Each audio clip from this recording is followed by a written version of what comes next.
¿Qué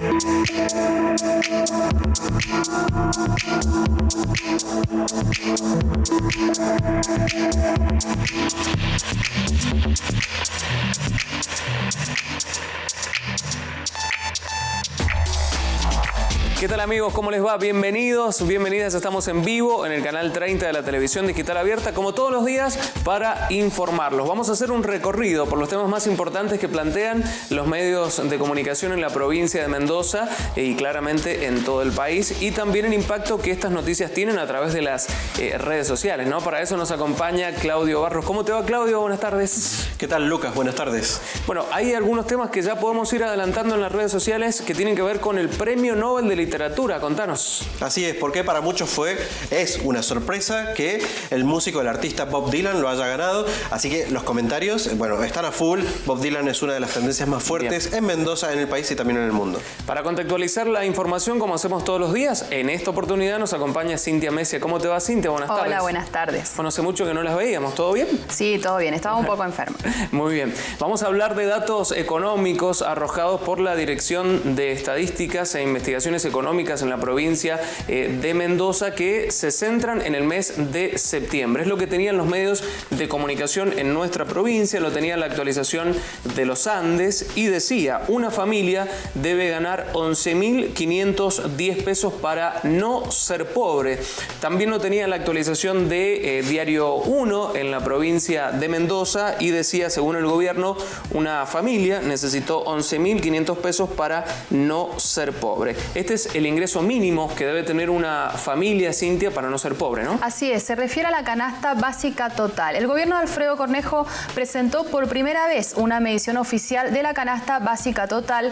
El estudio estuvo a cargo de la Dirección de Estadísticas e Investigaciones Económicas, la DIE, y determinó que en septiembre una familia tipo necesitó 11.510 pesos con 53 centavos para no ser pobre. Este número tiene en cuenta alimentos, alquiler, transporte, salud y vestimenta. Bien. Considera también como grupo familiar a un hombre adulto de 34 años, una mujer de 31 años y 2 hijos, una niña de 8 y un niño de 5 años. Esta es la familia tipo 2 a la que se refiere este estudio, este índice que saca la canasta básica total. También para realizar este estudio, el gobierno relevó precios en unos 70 supermercados y almacenes de Gran Mendoza. Facundo Bifi, que es titular de la DIE, aseguró que se están haciendo trabajos de investigación en todos los oasis de la provincia para poder tener un número más representativo de Mendoza, pero este número que ha salido oficialmente se refiere exclusivamente al Gran Mendoza. Bien, esto se corresponde con la canasta básica total, ¿no? Pero también se arrojaron datos que tienen que ver con la canasta básica alimentaria. Contanos. Exactamente, hay una diferencia entre lo que es la canasta total de alimentos y la canasta básica alimentaria, la CBA, que según la DIE en septiembre fue de 4.563 pesos con 59 para una familia tipo 2, la que describíamos recién. Esto quiere decir, ¿cuál es la diferencia? Que si una familia gana menos de este valor, se considera indigente. Es lo que divide la línea de indigencia, ¿sí? Porque solamente se refiere a el gasto que tiene una familia tipo solamente en el rubro alimentario, ¿sí? Esto es todo lo que considera la canasta básica alimentaria, es el consumo mínimo e indispensable, a diferencia de la canasta básica total, que como dijimos recién, también tiene servicios, alquileres, transporte, etcétera. En cuanto al índice de precios al consumidor, ¿qué datos se arrojaron? También salió el índice de precios al consumidor, que en septiembre, según este nuevo índice, fue de menos 0,07%, o sea que hubo una retracción del nivel inflacionario. En agosto ya había bajado 1,2% y dice que esta retracción se debe a los aumentos al freno de los aumentos de la tarifa del gas. También tenemos que recordar que el IPC, el índice de precios al consumidor, se viene midiendo solamente desde abril de este año y lleva acumulado un 7,6%. Bifi advirtió que en octubre y en noviembre seguramente se verán reflejados los aumentos del gas y ya terminará esta retracción de los últimos 2 meses.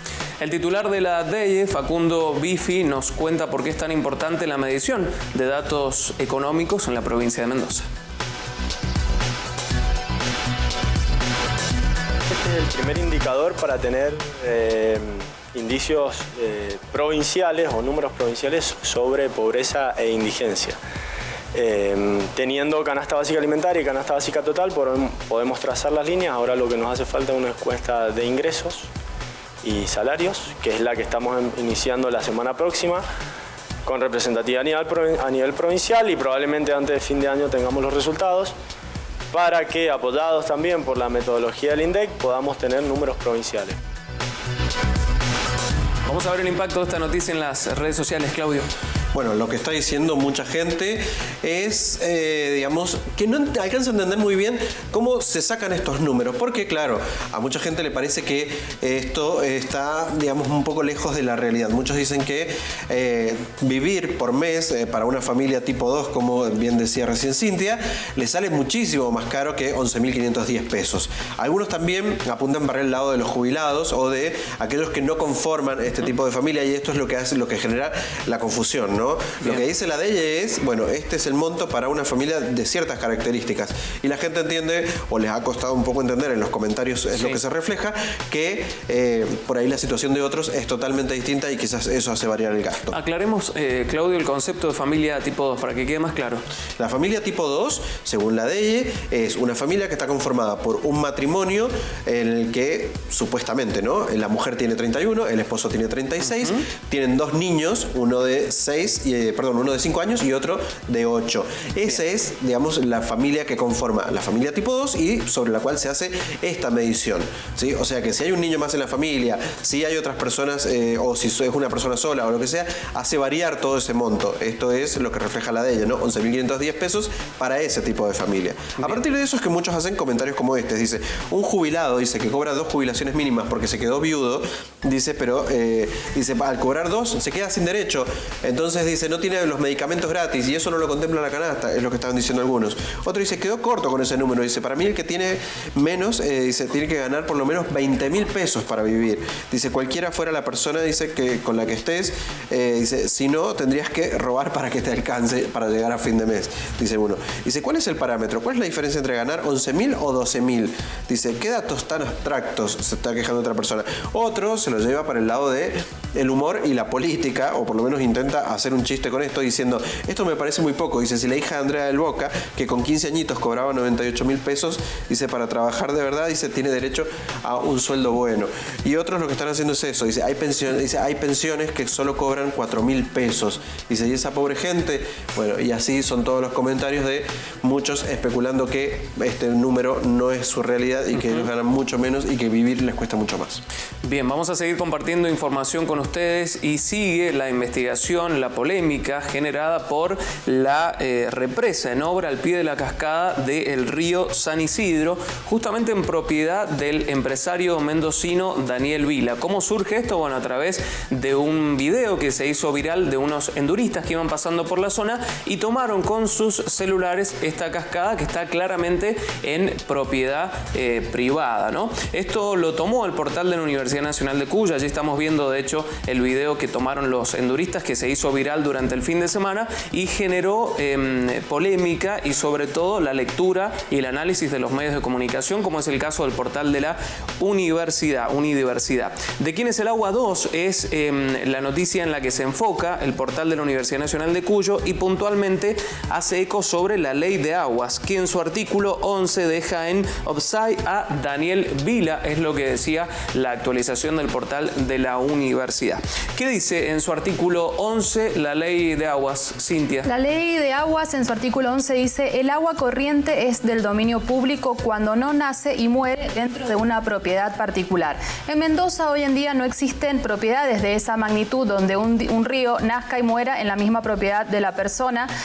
Sí ocurría en el siglo XIX, los últimos latifundios se encontraban uno en el Carrizal y otro en el Tupungato, ahora están en manos del Estado y en proceso de reempadronamiento en los registros oficiales. Esto es lo que dice la ley de aguas con respecto a la propiedad del agua.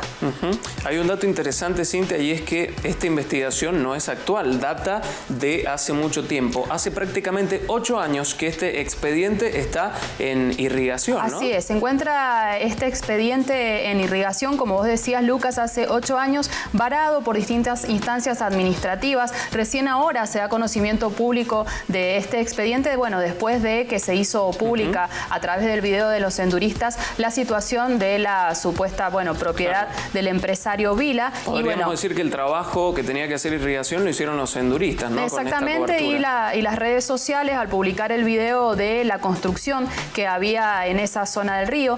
En irrigación, los técnicos oficiales dan por sentado que reclamo que generó Vila, que es el expediente que está en irrigación, y no solamente Vila, sino que también hay otros 6 propietarios por donde corre el agua en el arroyo San Isidro, dicen que este reclamo, ahora sí lo han dicho, es infundado y que está explícito esto en el texto de la ley de aguas, que es lo que acabamos de decir, que la ley, que el agua no puede ser propiedad de nadie a no ser que nazca y muera en la misma propiedad de la persona. Bien, este tema sigue generando repercusión en las redes sociales. Claudio. Sí, porque hay una condena social que está vigente y sigue ahí muy fuerte en las redes sociales, ¿no? Y ya no importa mucho las decisiones que tome el empresario Daniel Vila, sino lo que hace, lo que la gente ya está opinando y lo acusan de varias cosas. Por ejemplo, hace un fragmento, ocupa un fragmento, un fotograma de ese video y muestra la parte en la que se ve el caño, ese caño blanco que va atravesando por allí, y dice: tubo por el cual se afana el agua para la uva Malbec, dice que vende a 4.000 pesos la botella Vila. O sea que ya está acusándolo de algo nuevo en relación a esto, ¿no? Otros lo que hacen es, abrir las acusaciones, y no solo apuntar a Vila, sino también al gobierno. Y decía: hola, Difusión Cornejo, que es la cuenta oficial del gobernador. Dice: ¿es cierto? Dice que Daniel Vila se apropió de un curso de agua. Ojo, que es hiperlegal eso. Dice: corruptos, le ponen mayúscula, y también allí lo que hace es arrobar a la UCR Nacional. Otros lo que hacen es apuntarle a la esposa de Daniel Vila y le dicen, y usa la cuenta de Desayuno Americano, que es el programa que Pamela David conduce. Dice: Desayuno América, dice, estaría bueno que la señora Pamela David hable de Daniel Vila, dice, cómo se roba el agua de los mendocinos. Había muchos tweets que empezaron a apuntarle a ella, a decirle: por favor, Pamela David, deja hablar los temas que estás hablando y ponete a hablar de esto. Claro. Bueno, otros lo que hacían era empezar a difundir esto, ¿no? Dice: convocan a protestar contra Daniel Vila por apropiarse del agua en una cascada de San Isidro, y comparten la foto. El detalle de esto es una de las cosas que ha difundido Unidiversidad a través de su cuenta de Twitter, que en este caso se ve el detalle en el que dice: en defensa de la cascada de San Isidro, en defensa de los aventureros en 2 ruedas, viernes 14, 20 horas, peatonal y San Martín. Así que ya está hecha esta convocatoria. Lo que te decía, independientemente de las decisiones que tome Vila o el accionar que haga sobre las acusaciones que tiene, esto ya está en marcha y mañana ya hay una convocatoria. Son algunos de los temas que han tomado notable relevancia en los medios de comunicación en la provincia de Mendoza y en todo el país. Se los estamos contando en esta primera edición de Unidiversidad Noticias. Queda mucha más información, ya venimos.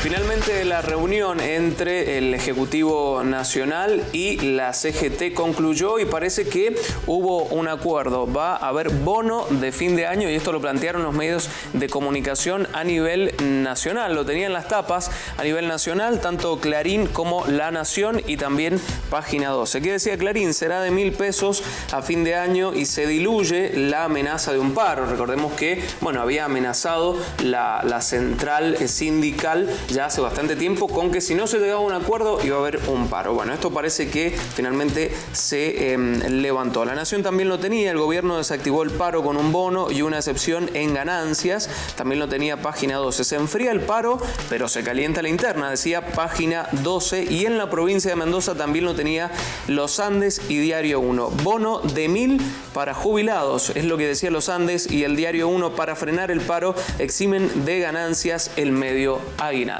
Contextualicemos un poco la información, Cintia. Recordemos que esto viene ya de un enfrentamiento entre el Ejecutivo Nacional y la CGT, ¿no? Así es, después del encuentro entre el ministro de Trabajo, Jorge Triaca, el coordinador interministerial, Mario Quintana, y la cúpula de la CGT, se anunciaron diversas medidas que, entre otras cosas, lograron desactivar, al menos por ahora, el primer paro nacional que se estaba organizando desde la Central de Trabajadores contra el gobierno de Mauricio Macri. Diálogo para la producción y el trabajo, así se llamará la mesa tripartita que el gobierno convocó ayer para el próximo miércoles. Allí también irán empresarios y gremios y el objetivo será avanzar en la recomposición del poder adquisitivo del salario. La interrupción, digamos, del paro es una de las medidas que salieron de esta reunión.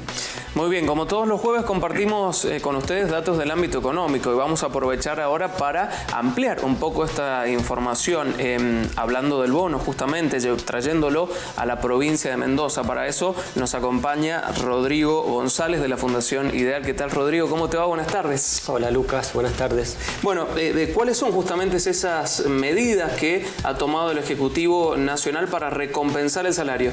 Mira, básicamente, Lucas, el sector sindical pedía 3 medidas y de las 3 hasta ahora se han comprometido 2 y una pasa al análisis de la próxima semana. ¿Qué medidas pedía el sector sindical? En un primer punto, el sector sindical quería un bono para los sectores más vulnerables. Esta medida fue aceptada por el Ejecutivo y fue anunciada ayer. Es lo que estábamos anunciando, ¿no? Perfecto, sí. Este es un bono que va a ser de 1.000 pesos para jubilados y pensionados que cobren el haber mínimo. Recordemos que el haber mínimo está hoy en 5.600 pesos, es decir, todos aquellos jubilados y pensionados que cobren este monto van a recibir un bono por única vez en diciembre de 1.000 pesos. Bien. El segundo punto también es una medida que apunta al sector más vulnerable, que va a ser un bono también por única vez para quienes reciben la asignación universal por hijo, es decir, todas aquellas familias cuyos chicos y jóvenes tienen este programa social van a recibir por única vez en diciembre este bono. Recordemos, es interesante que esta es la tercera vez que este gobierno incorpora esta misma metodología de reforzar por única vez los salarios familiares de estos grupos, jubilados con la jubilación mínima y beneficiarios del plan Asignación Universal por Hijo. Se hizo en diciembre del año pasado, se hizo en mayo de este año y se vuelve a hacer en diciembre de este año. Bien. El tercer punto que pedían los sindicalistas es que se exima del pago de ganancias a los trabajadores en el próximo aguinaldo. Esto fue aceptado y lo que se acordó ayer fue que todos aquellos trabajadores que ganen menos de 55.000 pesos en bruto van a quedar eximidos de 15.000 pesos como máximo para el no pago de ganancias por el aguinaldo del mes de diciembre. Bien. Ahí tenemos entonces 3 categorías de trabajadores. Menos de 30.000 pesos en bruto no pagan ganancias. Entre 30 y 50.000 pesos, perdón, entre 30 y 55.000 pesos sí van a pagar y más de 55.000 pagan totalmente. La categoría anterior no pagarían hasta 15.000 pesos. Te iba a preguntar cómo van a impactar estas medidas puntualmente en las distintas categorías de trabajadores, pero en la provincia de Mendoza. Bueno, hoy preparamos unas placas que hace un mapeo de la población beneficiada por estos anuncios. En un primer punto tenemos la primera columna que vemos a la izquierda, son el total de jubilados y pensionados que hay en la provincia. En Mendoza tenemos 258.000 jubilados y pensionados, de los cuales el 60% aproximadamente se encuentran en el haber mínimo. Por lo tanto, hay unos 142.000 jubilados y pensionados que se verían beneficiados con este bono de fin de año. Esto genera una transferencia para estos 142.000 jubilados de unos 142 millones de pesos que recibirán en diciembre. En la segunda categoría tenemos a un grupo que también hay parte de los beneficiados por estas medidas, que son los trabajadores privados en blanco que pagan impuesto a las ganancias. En Mendoza hay 267.000 trabajadores en blanco, de los cuales el 7%, es decir, unos 18.000 aproximadamente, pagan ganancias y estos trabajadores se verían beneficiados. Siguiendo con los anuncios de ayer, tenemos los trabajadores públicos que pagan ganancias. Es un tercer grupo que analizamos en el gráfico. Mendoza tiene unos 148.000 empleados públicos en toda la provincia. Aquí el 10% de ellos paga ganancia y se vería impactado por este beneficio de exhibición del aguinaldo del próximo diciembre. Y siguiendo con los últimos dos grupos, tenemos parte de lo que son los trabajadores más vulnerables. Aquí tenemos a los trabajadores informales. Mendoza tiene 196.000 trabajadores informales y tiene un grupo importante de independientes dentro de los cuales también hay trabajadores informales. Los hijos de estos trabajadores reciben la asignación universal por hijo, por lo tanto, estas familias serían beneficiarias de los anuncios que ayer se anunciaron. Bien, bueno, podríamos en conclusión plantear, Rodrigo, que va a ser positivo, ¿no?, estas medidas que ha tomado el Ejecutivo Nacional, sobre todo teniendo en cuenta el proceso inflacionario de este año, ¿no? Va a ser positivo y queda una discusión pendiente que no va a ser fácil saldar. Yo creo que es la más difícil de saldar y es la que se va a dar el miércoles de la semana próxima cuando se analice qué va a pasar con los trabajadores privados y públicos que están en blanco y que no pagan ganancias. Para este grupo de trabajadores, los gremios quieren el mismo bono de fin de año que se está planteando para jubilados y para beneficiarios de la asignación universal por hijo, pero no va a ser tan sencillo llegar a este acuerdo porque esto depende de muchas provincias que tienen empleados públicos, municipios y una cantidad bastante heterogénea de gremios, que no existe la misma situación económica y la misma disponibilidad para poder hacer frente a este bono. Rodrigo, ha sido muy claro. Nos reencontramos el jueves que viene, ¿sí? Hasta el jueves, Lucas. Muchas gracias. Proyectómetro Legislativo 2016, una investigación que ha hecho el portal de la Universidad Nacional de Cuyo, unidiversidad.com.ar, que lo que hace es analizar cuáles son los proyectos que han presentado los legisladores en la provincia de Mendoza y cuántos de esos proyectos se han convertido en ley. Esto lo tenía justamente el portal de nuestra universidad porque surge de una investigación de este sitio. Decía Proyectómetro, solo 2 de cada 10 proyectos son de ley. Ampliemos, Cintia. Sí, es el Proyectómetro Legislativo 2016, que fue elaborado por Unidiversidad, recogió todos los proyectos presentados por diputados y senadores desde enero hasta septiembre de este año. Los datos proporcionados por la consulta de expedientes de la página oficial de la legislatura nos permite visualizar quiénes son los que más trabajan y en qué están trabajando. A modo de resumen, del total de proyectos presentados, que son 1.343, solo el 18% tenían por objetivo sancionar una ley. Y de estos, solo la mitad logró su aprobación definitiva. Se puede averiguar el contenido de los proyectos visitando la base de datos en la página de la Cámara de Diputados, haciendo clic en la foto de cada uno de los legisladores o también a través de la consulta de expedientes colocando el nombre de los senadores. Bien, y hay un mapa digital muy interesante para que ustedes puedan observar allí en el portal de la Universidad Nacional de Cuyo, con el seguimiento digital de cada uno de los legisladores, los proyectos que han presentado y cuántos de esos proyectos se han convertido en ley. Vamos a compartir con ustedes la siguiente placa con algunas de las conclusiones que se sacaron de esta investigación. Son 1.343 los proyectos presentados, como ya nos habías contado, Cintia. El 42% fueron de resolución, el 9% de declaración, el 14% correspondió a pedidos de informe, solo el 17% fueron notas y el 18% tenían por objetivo sancionar una ley, ¿no?, que es en los que mayormente se hace foco. Pero además, luego de observar el destino de estos últimos, se puede concluir en que únicamente la mitad logró su aprobación definitiva, que es lo que en resumen recién nos contabas, Cintia. La investigación que ha realizado el portal de la Universidad Nacional de Cuyo, enfocándose en los proyectos que plantean los legisladores en la provincia de Mendoza. Ha llegado el momento de hacer un nuevo corte. Tenemos más información para compartir con ustedes, pero lo vamos a hacer en el próximo bloque. Ya venimos.